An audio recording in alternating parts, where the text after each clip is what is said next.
Okay, bismillahirrahmanirrahim. Assalamualaikum warahmatullahi wabarakatuh. Selamat petang, selamat datang kepada semua. Untuk makluman sebentar tadi, saya telah memfungsikan mesyuarat jawatan kuasa kerja COVID-19 bilangan 3 tahun 2020 bersama ketua-ketua setiausaha dan ketua-ketua pengarah serta wakil daripada pelbagai kementerian dan agensi yang berkaitan. Kita berbincang itu lebar, panjang mengenai apa yang kita hadapi hari itu penularan COVID-19. Status terkini sehingga 11 pagi tadi, jumlah keseluruhan kes di seluruh dunia adalah 126,135. Terdapat 4,630 kematian dilaporkan daripada 112 buah negara yang terkesan. Pada 11 Mac 2020, seperti yang kita maklum, pihak World Health Organization telah mengisytiharkan kejadian COVID-19 sebagai pandemik dengan mengambil kira terdapat peningkatan kes yang ketara di negara selain Republik Rakyat China. Jumlah kes di negara-negara selain Republik Rakyat China dijangka akan terus meningkat. World Health Organization juga memaklumkan bahawa langkah pencegahan dan kawalan yang sedang dijalankan kini masih relevan dan dicadangkan untuk dipertingkatkan. Dengan pengumuman WHO ini, pihak KKM, Kementerian Kesihatan Malaysia, akan terus memastikan langkah kawalan dan pencegahan jangkitan COVID-19 yang telah dijalankan dikaji mengikut situasi semasa di negara kita dan akan dipertingkatkan. Kementerian Pendidikan Malaysia antaranya, untuk makluman, KPM telah mengeluarkan garis panduan Standard Operating Procedure pencegahan penularan jangkitan penyakit coronavirus 2019 COVID-19 di sekolah untuk membantu pengurusan sekolah di bawah KPM, termasuklah sekolah swasta, akademi dan agama, sekolah antarabangsa dan sekolah ekspatriat yang berdaftar dengan KPM. Garis panduan ini menjelaskan langkah-langkah mengawal penularan penyakit COVID-19, termasuk mengendalikan warga sekolah yang terlibat dengan perjalanan ke negara-negara yang dikategorikan sebagai negara berisiko tinggi. Warga sekolah diminta untuk sentiasa melayari laman web KKM untuk mendapatkan perkembangan terkini jangkitan penyakit ini serta mendapatkan senarai terkini negara terjejas dengan wabak COVID-19 sebagai langkah berjaga-jaga. Untuk makluman juga mengenai penambatan misi Humanitarian Assistance dan Disaster Relief HADR-2 Malaysia Wuhan. Semalam 11 Mac 2020, seramai 68 orang individu telah mendapat surat pelepasan dari menjalani perintah pengawasan dan permatian di bawah Seksyen 15/1 Akta Pencegahan dan Pengawalan Penyakit Berjangkit 1988/Akta 342.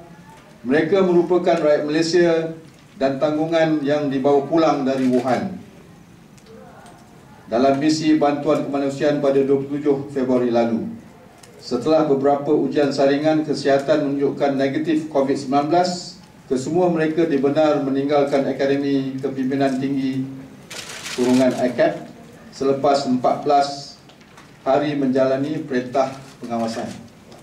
Keputusan hari ini yang kita capai mengambil kira status semasa penurunan COVID-19 di Malaysia yang telah memasuki gelombang kedua ini, dan selaras dengan lockdown di Denmark, diputuskan sekatan perjalanan sepenuhnya semua rakyat Denmark dan warga negara asing lain yang datang dari negara tersebut dari memasuki Malaysia atau transit di mana-mana pintu masuk.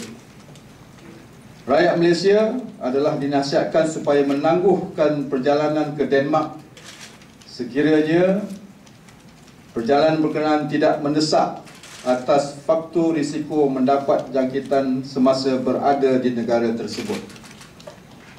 Rakyat Malaysia, penduduk tetap dan pemegang pas jangka panjang yang tiba dari Denmark akan dikenakan perintah home quarantine selama 14 hari.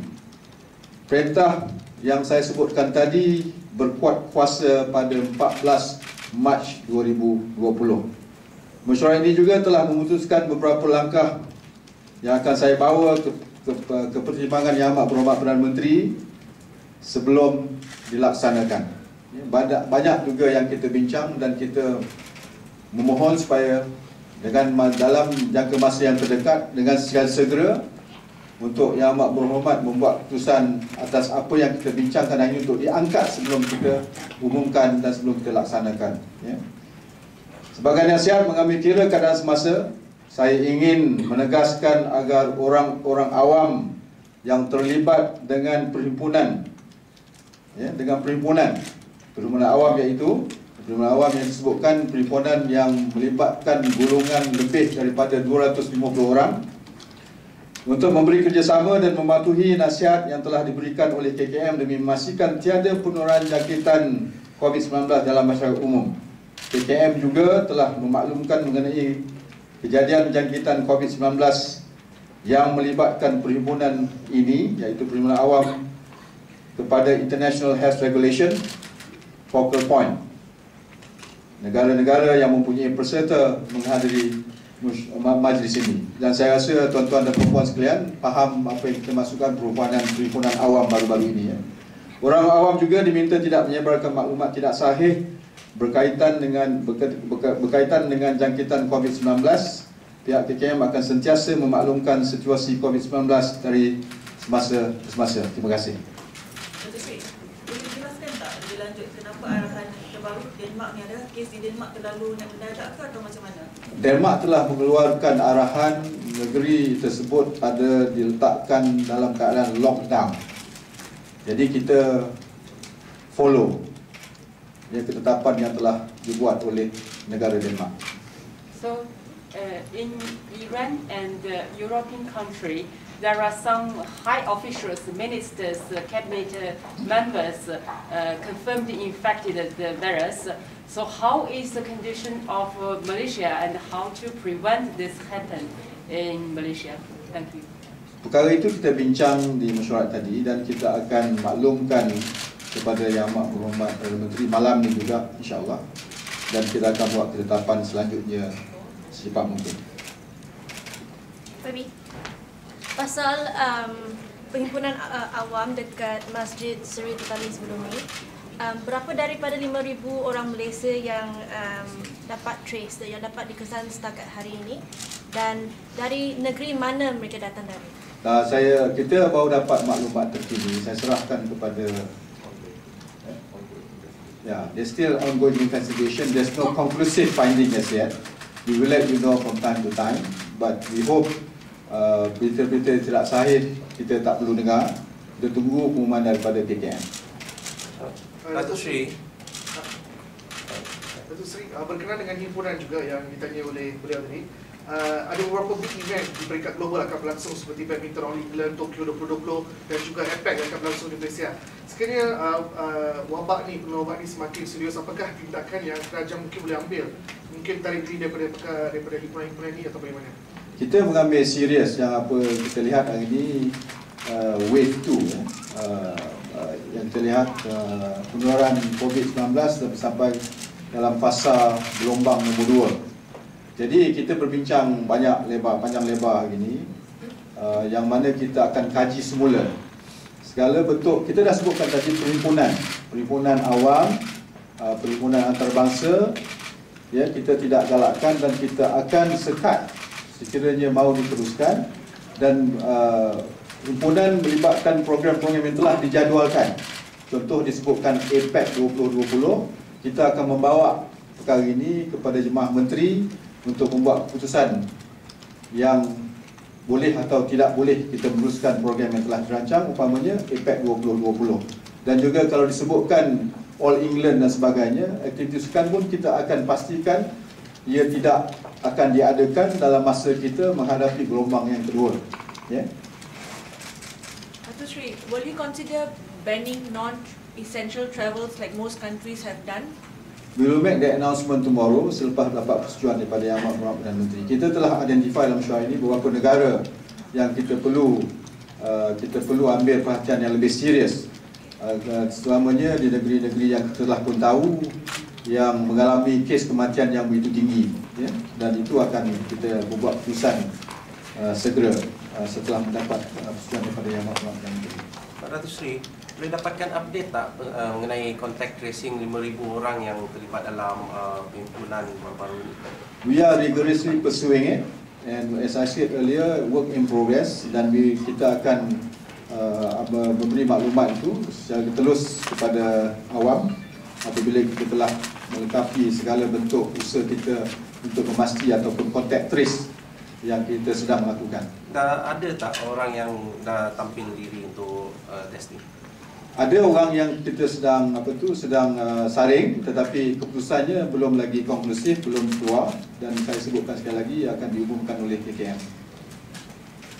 Dato' Sri, Consumers Association of Penang kata there is a severe shortage of face mask supply in Malaysia. Is the government doing anything to address this situation? Yes, we are doing. I think KPD and HEP is addressing the issue in terms of try to control. One is the availability of the mask against prices, and I think the detail I put it across to KPD and HEP to give specific to it needs be, but enough to say we are addressing the issue in terms of the amount of masks available for frontline staff or workers and also for the public. Dato' DG, dalam statement ada mengatakan kita sudah ada satu kes sporadik. Boleh jelaskan what does it mean for Malaysia, and moving forward what sort of measures kita kena ubah memandangkan sekarang dah ada kes sporadik? Case sporadic that we identified for SARI is severe acute respiratory infection, whereby we test patients in the ICU controlnya dan coronavirus positive. But when we trace back, these patients also have exposure dalam perhimpunan tablet tadi. So it's not really a sporadic because we can trace the history back. Oh, so yang dikatakan dalam statement tu sporadic sebenarnya ada dia punya history dia. Trace back to the perhimpunan yang Sri Petaling itu. Okay, thanks. Dato' Sri, bila WHO dah isytihar pandemik tu kan, adakah kesan terhadap sektor-sektor lain dalam di negara ini perlu juga dibicarakan dalam mesyuarat tadi? Sektor lain yang terkesan disebabkan COVID. Yeah, definitely. It's all what we call it a chain reaction that we are managing it, and the way we manage it, we will make sure whatever the impact that we foresee will be included in our plan of action, what we call today the stimulus package. Kita ambil serius apa yang berlaku hari ini, dan pastinya kita akan mengenal pasti sektor-sektor tertentu yang mengalami kesukaran yang serius terhadap penularan COVID-19. Will like tandoori or wedding be allowed to happen? Because it's considered public gathering as well. As it is now, it's suffice to say perhimpunan awam akan dikekang. Ini terpulang kepada orang yang mahu menjalani perhimpunan seperti yang disebutkan tadi, dan kita ada akta-akta tertentu untuk memastikan apa saja bentuk perintah yang telah dikeluarkan, kita akan pantau dan memastikan semua orang ni akan bentuk perintah. Datuk Seri, adakah Liga Malaysia akan ditangguhkan dan adakah perbincangan dengan MPL sebelum ni? Adakah Liga Malaysia akan ditangguhkan? Liga Malaysia dah pun ditangguhkan. Saya difahamkan. Liga Malaysia with football. I'm not familiar with Malaysian football. Liga Malaysia. Liga Malaysia. We will check with Kementerian Belia dan Sukan kalau ia melibatkan ataupun FAM Malaysia. Semalam dah diumumkan Liga Malaysia ditangguhkan. Itu bukan daripada saya dan we'll check with them. I think it's not the right forum to ask, but I think let them decide on that and bring it to us. Datuk, sorry. Denmark punya ban is only effective March 14. Hari ini 12. Kenapa tak immediately? Ya, ada perkara certain specific. Yeah, we have to inform the embassy. Notification.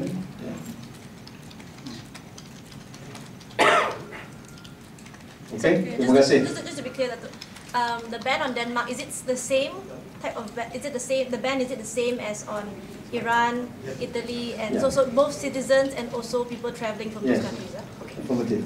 Ini termasuk, Datuk Seri, ini termasuk yang transit di negara lain dan datang. Daripada Denmark transit negara Sama, lain dan datang affirmative. sama ya. Okay, terima kasih.